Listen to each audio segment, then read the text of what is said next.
India की जो currency है वो रिसेंटली जो है वो इंटरनेशनल करेंसी भी जो है उसको डिक्लेयर किया गया है। सो ये इतना शॉकिंग नहीं है क्योंकि तरजीहात का थोड़ा सा फ़र्क है। अगर पाकिस्तान की बात की जाए तो हमारे यहाँ पे तरजीहात कुछ और हैं और इंडिया की तरजीह ये है कि वो अपने जो मुल्क को लेके बहुत ज़्यादा सीरियस हैं। सो आई डोंट थिंक सो कि ये इतनी कुछ ज़्यादा मेरे नज़दीक कुछ बड़ी बात है, क्योंकि ज़ाहिर सी बात है कि जैसे उस कंट्री की तरजीह अपने मुल्क को आगे लेके जाने की है, सो वो इस तर्ज की मज़ीद चीज़ें जो वो आने वाले वक्त में हम देखेंगे कि वो मज़ीद करेंगे। हमारी स्टॉक मार्केट, पूरे पाकिस्तान की स्टॉक मार्केट की जो वर्थ है ना, वो इंडियन मारुति कंपनी के एसेट्स के बराबर है। यानी मैं और किसी की बात नहीं कर रहा, मारुति भी उनकी कोई बहुत बड़ी कंपनी नहीं है। और सर अब आप देखें कि मारुति को हम कंपैरिजन करते हैं अपनी मेहरान के साथ। मैं कह रहा ना, so education is the right thing. UAE के इंडिया के साथ पहले भी रिलेशंस काफ़ी अच्छे रहे हैं का माजी से, और पाकिस्तान को भी चाहिए कि वो यूएई और बाकी मुस्लिम कंट्रीज़ के साथ रिलेशंस अपने बेहतर करे। लेकिन हम इंडिया और पाकिस्तान का कंपैरिजन नहीं कर सकते क्योंकि इंडियन इकोनॉमी, इंडियन पॉपुलेशन बहुत आगे इस टाइम चल रही है। उनके अभी रिसेंटली जो स्पेस ऑपरेशंस थे वो बहुत कमाल के थे। और इसके अलावा मैं कहूँगा कि पाकिस्तान को भी टेक्नोलॉजी और इसमें डिपार्टमेंट में इन्वेस्ट करना चाहिए। हमने मुस्लिम ममालिक के साथ अपने रवाबित उस दर से रखे नहीं है, इतने ज़्यादा स्ट्रॉन्ग रखे नहीं है कि हम इस चीज़ पे रिग्रेट करें कि हमारे जो है वो अब ताल्लुकात आके या हमारा जो मयार है, एक लेवल है, वो जो है वो आके मुस्लिम ममालिक की नज़रों में कम होता जा रहा है। अगर हम अरसा दराज से देखें तो ये मामला चल रहे हैं कि जो है मुस्लिम जो लोग हैं और स्पेशली जो कम्युनिटी पाकिस्तान से मूव करती है उनको मुख्तलिफ नामों से जो है वो बुलाया जाता है। कुछ लोग टेररिस्ट कहते हैं, कुछ कहता है। इंडिया ने 1951 में अपने जो MIT की तर्ज पे इन्होंने अपने जो इदारों IIT, जी बिल्कुल, क्योंकि बेसिकली MIT से इंस्पायर होकर उन्होंने रखा था। उस इंस्पिरेशन का ये एडवांटेज हुआ कि आज इंडिया उस चीज़ का फल खा रहा है। 1991 में जब इंडिया ने अपनी IT इंडस्ट्री को जब बूम देने के लिए आए थे ना, तो देयर इज़ अ बैक। अच्छा, एक मैं बड़ी मिसाल दूं, अभी रिसेंटली जो वर्ल्ड कप हुआ है, आपने नोटिस किया कि उसके अंदर अपना जो स्पॉन्सर्स थे वो कौन कौन थे? हम सोप बेच रहे हैं, साबुन, सोसाइटियों को प्रमोट कर रहे हैं हम। जी, हम सोसाइटी को, और वो किस चीज़ को प्रमोट कर रहे हैं? उनकी जो टॉप 4 या 5 बड़े स्पॉन्सर्स थे वो एजुकेशन से रिलेटेड। दोस्तों, यह वीडियो पाकिस्तान की बहुत ही एक फेमस यूट्यूबर सनामजद जी का है, जो कि घूम घूम कर लोगों से रिएक्शन रिकॉर्ड करती हैं और वो अपने यूट्यूब चैनल सनामजद के ऊपर रिएक्शन को अपलोड करती है, जो अभी आप देख रहे हैं। इस वीडियो में आगे बढ़ने से पहले मैं आपको कुछ बताना चाह रहा हूं कि यह वीडियो किस टॉपिक पर या किस रिएक्शन वीडियो पर बनाया गया है, जो कि हमारे प्यारे भारत से संबंधित विषय है। भारत ने एक अद्वितीय कदम उठाया है, जिससे यह साबित हो रहा है कि देश की नीति निर्माण में बेहतर सोच और रणनीतिक योजनाओं का महत्वपूर्ण उपयोग करने का समय है। इस नए कदम के अंतर्गत भारत ने संयुक्त अरब अमीरात यानी UAE से 140 टन सोने का आयात करने का निर्णय लिया है और इसे विशेष रेट पर खरीदने का अधिकार प्राप्त किया है। यह नहीं केवल एक सोने का आयात की घटना है, बल्कि इसमें भारत ने अपनी फ्री ट्रेड एग्रीमेंट यानी FTA की सर्वोत्तम उपयोगिता को साबित करने का एक नया पृष्ठ खोला है।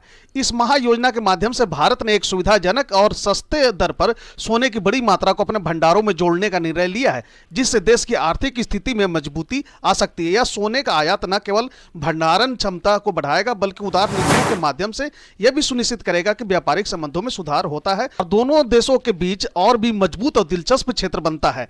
इस FTA के सही इस्तेमाल से भारत ने दिखाया कि यह फैसले यह कैसे नए और सशक्त व्यापारिक दृष्टिकोण का संचार करके अपनी आर्थिक रूपरेखा को सुधार सकता है। यह न केवल उपभोक्ताओं को सस्ते सोने की पहुंच मदद करेगा, बल्कि भारतीय व्यापारिक समुदाय को भी नए अवसरों का सामना करने का अवसर देगा। इस अद्वितीय नीति निर्माण के माध्यम से भारत ने विश्व व्यापार में एक और महत्वपूर्ण कदम बढ़ाया है और इसने दुनिया को दिखाया है कि वह नहीं केवल अपने आत्मनिर्भर लक्ष्यों की दिशा में कदम बढ़ा रहा है, बल्कि उसकी नीतियां भी विश्व स्तर पर मॉडल के रूप में कारगर हो सकती है। इससे सोने के आयात की खबर ने न केवल विश्व व्यापार समुदाय को प्रभावित किया है, बल्कि यह भारतीय अर्थव्यवस्था को भी नई ऊंचाइयों की ओर बढ़ने का संकेत दिया है। इसमें यह भी साबित होता है कि भारत के नेतृत्व में विशेषज्ञता और विचारशीलता के साथ काम किया जा रहा है, जिससे देश ने आत्मनिर्भरता की दिशा में एक महत्वपूर्ण कदम और भी बढ़ाया है। इस महायोजना के माध्यम से भारत ने सोने की बड़ी मात्रा आयात करके न केवल अपनी आर्थिक स्थिति में सुधार करने का निर्णय लिया है, बल्कि यह भी दुनिया को दिखा रहा है कि देश विश्व व्यापार में अपनी अग्रणी भूमिका को बनाए रखने के लिए पूरी तरह से समर्थ है। इस उदार नीति निर्माण से भारत ने एक नए युग की शुरुआत की है, जो व्यापार और आर्थिक सहयोग के माध्यम से अपनी अग्रणी भूमिका को बनाए रखने के लिए नए रास्ते तय कर रहा है। तो दोस्तों, मुझे उम्मीद है कि आपको यह जानकारी अच्छा लगा होगा। आइए अब देखते हैं सना अमजद जी का यह वीडियो विस्तार से। अस्सलाम वालेकुम, नमस्ते, सत श्री अकाल। मैं हूँ सना अमजद। नाजरीन, हम देख रहे हैं कि गुजरते वक्त के साथ साथ इंडिया और यूएई के दरमियान ताल्लुकात मजबूत से मजबूत तर होते जा रहे हैं। कुछ अर्सा पहले इंडिया और यूएई के दरमियान एक एग्रीमेंट साइन हुआ था कि इंडिया और यूएई के दरमियान जो भी ट्रेड होगी वो टैक्स फ्री होगी। लिहाजा इस मौके का फ़ायदा उठाते हुए अब इंडिया यूएई से 1,40,000 किलो सोना ख़रीदने जा रहा है, वो भी विदाउट टैक्स। जो ताल्लुकात पाकिस्तान और यूएई के दरमियान कायम होने चाहिए थे एज आ मुस्लिम कंट्री, वो इंडिया और यूएई के दरमियान कायम हो चुके हैं। इसी पर आज हम बात करेंगे पाकिस्तान की आवाम से, तो आइए चलिए हमारे साथ। अस्सलाम वालेकुम। वालेकुम सलाम। सर, आपका नाम? अली मुराद। अली मुराद, क्या करते हैं आप? मैं स्टडी करता हूँ। क्या पढ़ रहे हैं? मैं जर्नलिज्म ही कर रहा हूँ। ज़बरदस्त। अच्छा, आपको पता होगा कि इंडिया और यूएई के दरमियान जो ताल्लुकात हैं वो दिन ब दिन बेहतर से बेहतरीन होते जा रहे हैं और इंडिया के और यूएई के दरमियान कुछ अर्सा पहले एक जो है डील साइन हुई थी कि दोनों कंट्रीज़ के दरमियान जो भी ट्रेड होगी उसमें ये दोनों कंट्रीज़ एक दूसरे के ऊपर टैक्स लागू नहीं करेंगे। अब इंडिया जो है वो यूएई से 1,40,000 किलो सोना लेने जा रहा है विदाउट एनी टैक्स। क्या कहेंगे आप इस पर? जी, कहना बस यही है कि इतना कोई ज़्यादा शॉकिंग चीज़ तो नहीं है ये, क्योंकि अगर तो आप कंपैरिजन में चले जाएं तो इंडिया की जो करेंसी है वो रिसेंटली जो है वो इंटरनेशनल करेंसी भी जो है उसको डिक्लेयर किया गया है। सो ये इतना शॉकिंग नहीं है, क्योंकि तरजीहात का थोड़ा सा फ़र्क है। अगर पाकिस्तान की बात की जाए तो हमारे यहाँ पे तरजीहात कुछ और हैं और इंडिया की तरजीह ये है कि वो अपने जो मुल्क को लेके बहुत ज़्यादा सीरियस हैं। सो आई डोंट थिंक सो कि ये इतनी कुछ ज़्यादा मेरे नज़दीक कुछ बड़ी बात है, क्योंकि ज़ाहिर सी बात है कि जैसे उस कंट्री की तरजीह अपने मुल्क को आगे लेके जाने की है, सो वो इस तरह की मज़ीद चीज़ें जो वो आने वाले वक्त में हम देखेंगे कि वो मज़ीद करेंगे।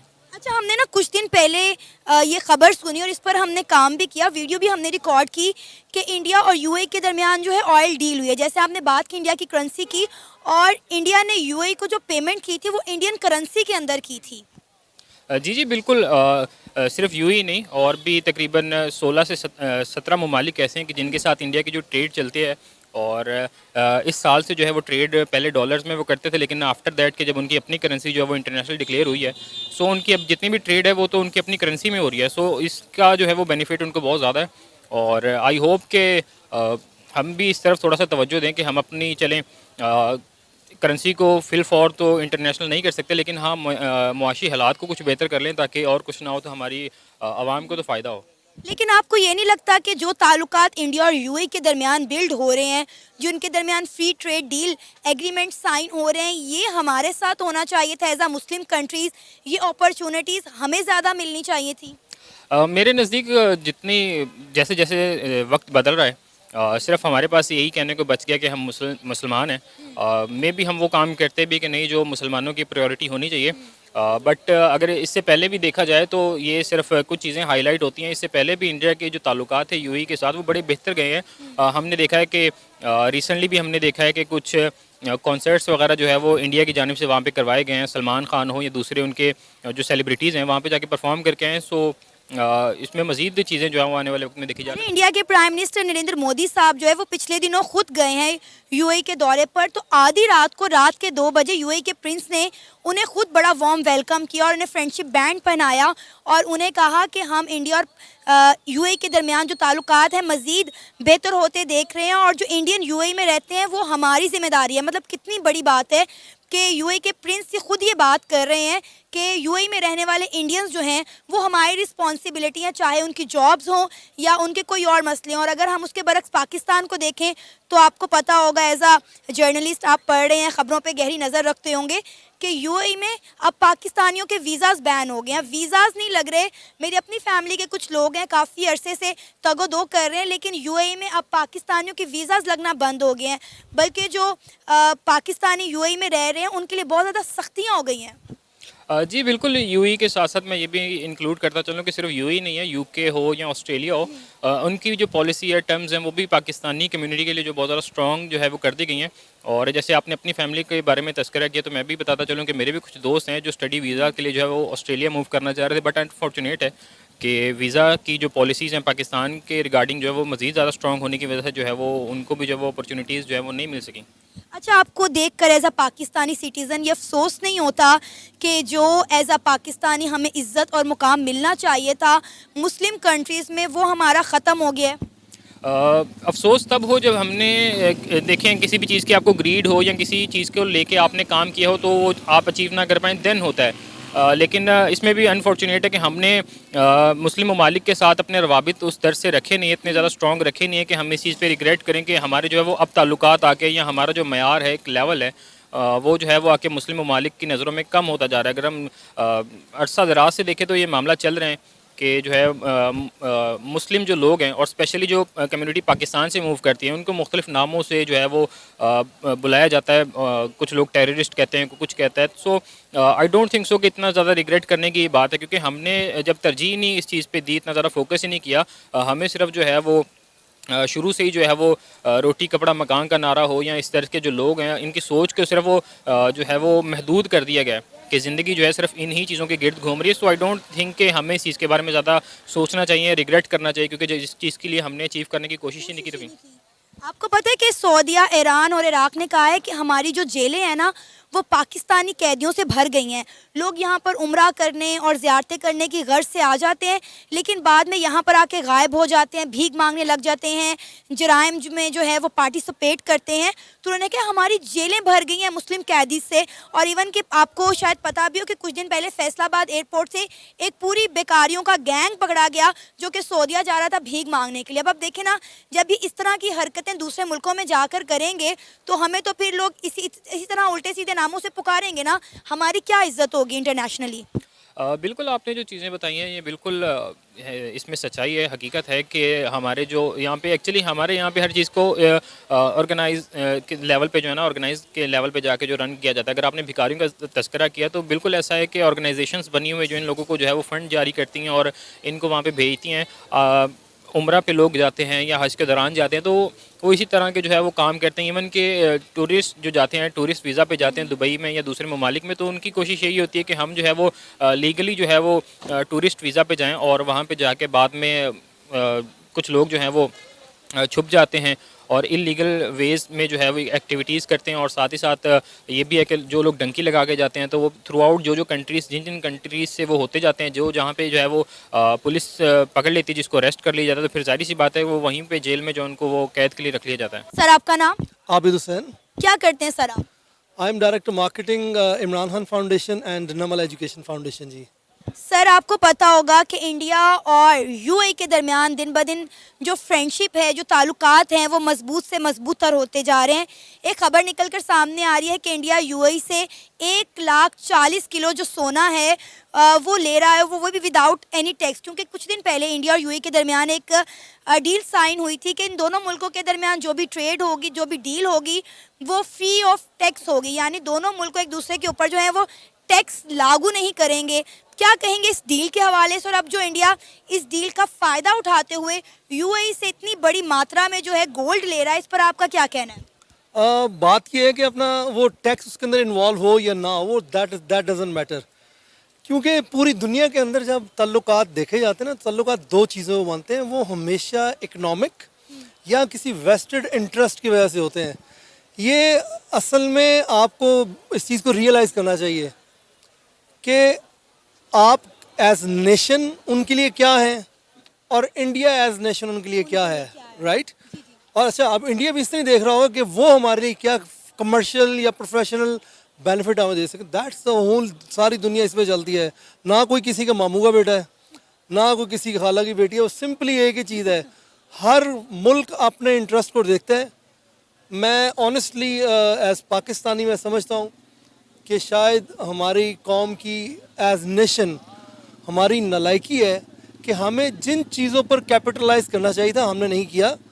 आप माशाल्लाह, ये वो खबर है, सच्ची बात मैंने अभी तक नहीं सुनी जो आप मुझे दे रही हैं, मगर आपने अगर दूसरी बात सुनी हो तो आज से चंद दिन पहले पाकिस्तान स्टॉक एक्सचेंज के अंदर एक बहुत बड़ी न्यूज़ थी कि आपके बहुत सारे एसेट्स जो कि आपके पेट्रोल और ऑयल रिजर्व्स के पॉइंट ऑफ व्यू से थी, कि वो लोग आपकी वो चीज़ें लेके आपसे जा रहे हैं जो कि लिटरली मुफ्त के भाव हैं। यहाँ पे टैक्स को आप भूल जाए ना, आप तो टैक्स करके मुझे तो हो रहा है कि आप तो उसका सही उसकी तय तक पहुँची नहीं। आप इशू टैक्स नहीं है, इशू ये है कि आप अपनी चीज़ की कीमत क्या लगाते हैं। व्हेन यू सेल चीप तो फिर आप there is no mercy, there is no mercy. ये दुनिया बहुत जालिम है, ठीक है ना जी। और इसमें बड़ा इम्पॉर्टेंट होगा, इट्स नेवर लेट। बात है कि आज भी अगर हम अपना स्टैंस सही कर लें एज नेशन कि हमने अपने मुल्क को कहाँ प्लेस करना है, अपनी इज्जत हमने खुद बनानी है, कोई हमारी इज्जत नहीं करेगा। तो that's all I wanted to say. अब आप सर देखें कि सिर्फ यूएई नहीं है, अभी इंडिया के फॉरेन मिनिस्टर जो हैं वो रशिया के दौरे पर थे और वो रशिया में बड़ी बड़ी डील्स करके आए हैं। स्टॉक की आपने बात की तो स्टॉक मार्केट की मैं बात करूं तो इंडिया जो है वो $4 ट्रिलियन पर खड़ा हुआ है। तो अब देखें कि इंडिया किस किस जगह पे हम इंडिया को बीट करने का सोचें। हर सेक्टर में तो इंडिया हमसे आगे बढ़ चुका है। अब रशिया के साथ उनके ताल्लुकात हद से ज़्यादा बेहतर हैं, चाइना के साथ उनके बेशक जो भी मामलात हों वॉर वगैरह के, लेकिन चाइना के साथ भी उनकी डील्स चल रही हैं। फिर उसके अलावा आप अमेरिका को देख लें तो इर्द गिर्द जितने भी बॉर्डर लगते हैं इंडिया के, इंडिया उन्हें यूटिलाइज कर ले। लेकिन मैं कहती हूँ कि एज अ पाकिस्तानी हमारी बदकिस्मती है कि हमारे बॉर्डर जिन ममालिक के साथ लगते हैं हमारी उनके साथ बनती नहीं है। अफगानिस्तान के साथ हमारा बॉर्डर लगता है, इंडिया के साथ बॉर्डर लगता है और दोनों मुल्कों के साथ हमारी बनती नहीं है। मैं एक थोड़ी सी बात कहूँगा, बात थोड़ी हार्श है। लाइक मैं आपको नहीं जानता, अभी आपसे मुलाकात हुई, आप मुझे एक पढ़ी लिखी सुलझी खातून लगी, सो दैट्स वाई मैं आपसे बात कर रहा हूँ। एक नहीं, देयर इज़ वे कि आप एक ड्यू रिस्पेक्ट देते हैं, आपको ड्यू रिस्पेक्ट मिलती है आपको, दोनों एक दूसरे को। ये दुनिया का असूल है। हमारी जो सबसे बड़ी प्रॉब्लम रही है ना, इज़्ज़त किसकी? इज़्ज़त हमेशा दुनिया में होती है एक पढ़े लिखे बंदे की, जो कि नॉलेजेबल होता है और जो कि फैक्ट्स को जानता है, जो इकोनॉमी को जानता है। हम अनफॉर्चुनेटली अगर आप इंडिया से मुकाबला करने से पहले ना, आप मैं कहूँगा 1 मिनट के लिए आप सारी चीज़ों को साइड, कारोबार को, इकोनॉमी को, सब चीज़ों को साइड में रख दें, आप सिर्फ एजुकेशन पे आ जाएं। जब आपने ओ कहा है ना, तो आपकी ओ के अंदर सारी चीज़ों का जवाब मिल गया। क्यों? इंडिया ने 1951 में अपने जो MIT की तर्ज पे इन्होंने अपने जो इदारों IIT, जी बिल्कुल, क्योंकि बेसिकली MIT से इंस्पायर होकर उन्होंने रखा था। उस इंस्पिरेशन का ये एडवांटेज हुआ कि आज इंडिया उस चीज़ का फल खा रहा है। 1991 में जब इंडिया ने अपनी IT इंडस्ट्री को जब बूम देने के लिए आए थे ना, तो देयर इज़ अ बैक। अच्छा, एक मैं बड़ी मिसाल दूं, अभी रिसेंटली जो वर्ल्ड कप हुआ है, आपने नोटिस किया कि उसके अंदर अपना जो स्पॉन्सर्स थे वो कौन कौन थे? हम सोप बेच रहे हैं, साबुन, सोसाइटियों को प्रमोट कर रहे हैं हम जी, हम सोसाइटी को, और वो किस चीज़ को प्रमोट कर रहे हैं? उनकी जो टॉप 4 या 5 बड़े स्पॉन्सर्स थे वो एजुकेशन से रिलेटेड थे। और ये वो इतनी बड़ा उनका स्केल है, इतना बड़ा स्केल है कि अनइमेजिनेबल। मैं एक और आपको लास्ट चीज़ बताऊं, अभी मैं लास्ट वीक एक न्यूज़ देख रहा था कि हमारी स्टॉक मार्केट, पूरे पाकिस्तान की स्टॉक मार्केट की जो वर्थ है ना, वो इंडियन मारुति कंपनी के एसेट्स के बराबर है। यानी मैं और किसी की बात नहीं कर रहा, मारुति भी उनकी कोई बहुत बड़ी कंपनी नहीं है। और सर अब आप देखें कि मारुति को हम कंपैरिजन करते हैं अपनी मेहरान के साथ। मैं कह रहा ना, so education is the right thing. कौमों की तरक्की जो है, हमारे नबी पाक सल्लल्लाहु अलैहि वसल्लम ने भी इसी चीज़ पे फरमाया, कौमों की तरक्की जो है ना, वो एजुकेशन होगी। आपको अपने राइट्स का पता चलेगा और आपको पता चलेगा अपने आप को कहाँ पिच करना है और आपने अपने आप को कहाँ से कहाँ लेके जाना है। और ये एकदम नहीं होगा, it will take time. Sri Lanka जो रिसेंट मिसाल है कि बिल्कुल तबाह बर्बाद हो गया इकनॉमिकली, मगर आप श्रीलंका के उसका रेट देख लें उनकी एजुकेशन का, कि वो सबसे पढ़ी लिखी कौम है, 90% ज़्यादा उनका रेट ऑफ उनका एजुकेशन है। So that's all I wanted to say जी।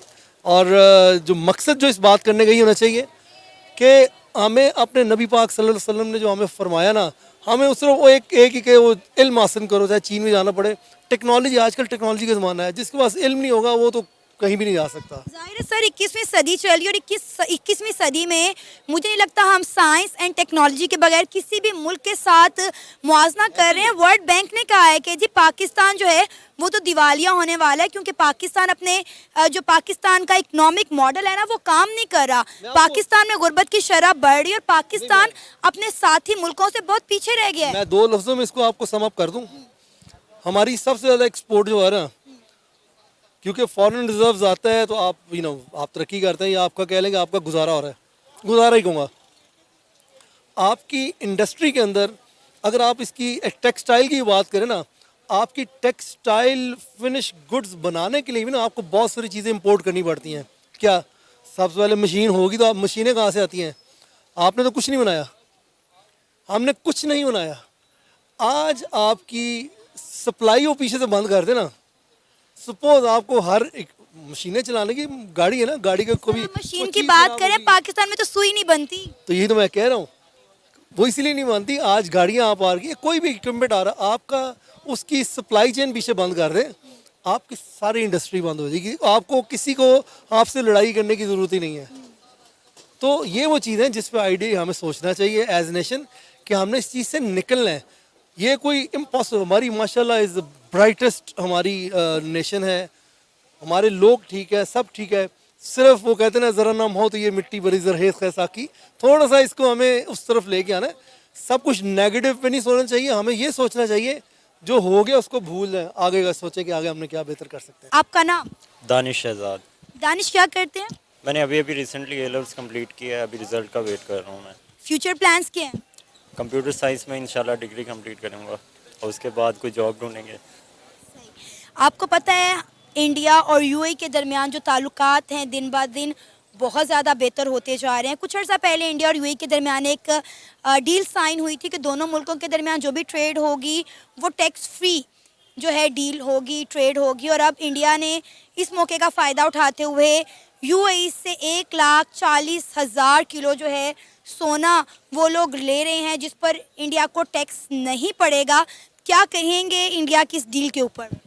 बहुत अच्छी डील है इंडिया की, और यूएई की इंडिया के साथ पहले भी रिलेशंस काफ़ी अच्छे रहे हैं माजी से, और पाकिस्तान को भी चाहिए कि वो यूएई और बाकी मुस्लिम कंट्रीज़ के साथ रिलेशंस अपने बेहतर करे। लेकिन हम इंडिया और पाकिस्तान का कंपैरिजन नहीं कर सकते, क्योंकि इंडियन इकोनॉमी, इंडियन पॉपुलेशन बहुत आगे इस टाइम चल रही है। उनके अभी रिसेंटली जो स्पेस ऑपरेशंस थे वो बहुत कमाल के थे। और इसके अलावा मैं कहूँगा कि पाकिस्तान को भी टेक्नोलॉजी और इसमें डिपार्टमेंट में इन्वेस्ट करना चाहिए।